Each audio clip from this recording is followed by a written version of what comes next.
Welcome to the Inc. Productivity Tip of the Day. Today's tip: the 5 rare signs of truly great leadership that most people miss. An expert opinion from Marcel Schwantes. Amazon lists over 60,000 book titles about leadership.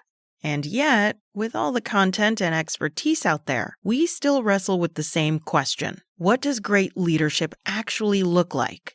After years of coaching leaders and watching companies thrive, and some unravel, I've come to a simple, powerful conclusion. Great leadership is about serving others, not in a soft or passive way.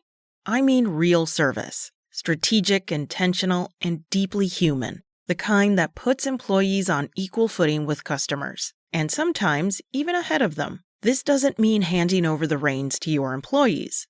It means empowering your people to do their best work and creating the kind of environment where they actually want to show up and contribute. It's what the best companies in the world are already doing. That mindset has a name, and I've been advocating for it for 2 decades. Servant leadership. Not everyone believes in its practices, as the misconceptions and skeptics are out there. But for those that do, it's a bold approach to inspire people to do great things. And it works. Here are 5 rare but powerful signs that show you're on the right path of servant leadership, or that you found someone who can lead a team to greatness. 1. You connect easily and genuinely with people. Great leaders don't hide behind titles. They show up as real human beings and are humble to the point where they're not afraid to admit mistakes or say, "I was wrong." That's where most bosses will draw the line and hop off the servant leadership bandwagon. They think by admitting shortcomings, they're losing their power.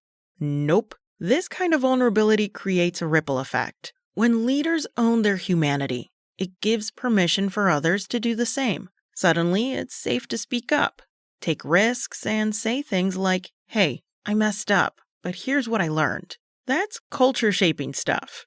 2.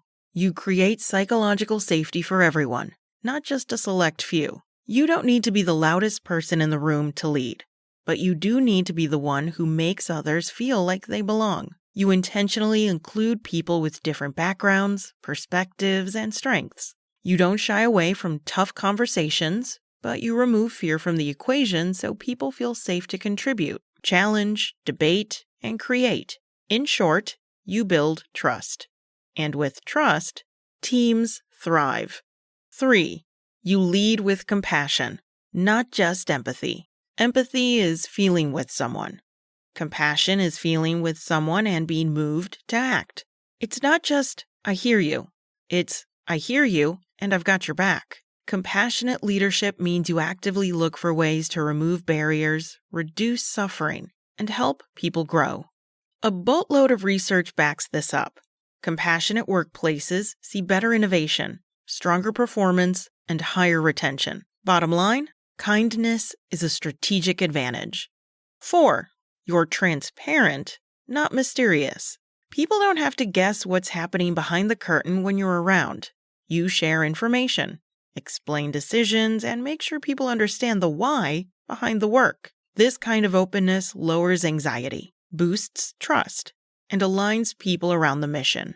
The old need-to-know approach is a relic. Today's best leaders operate with clarity and openness, and their teams respond with loyalty and performance.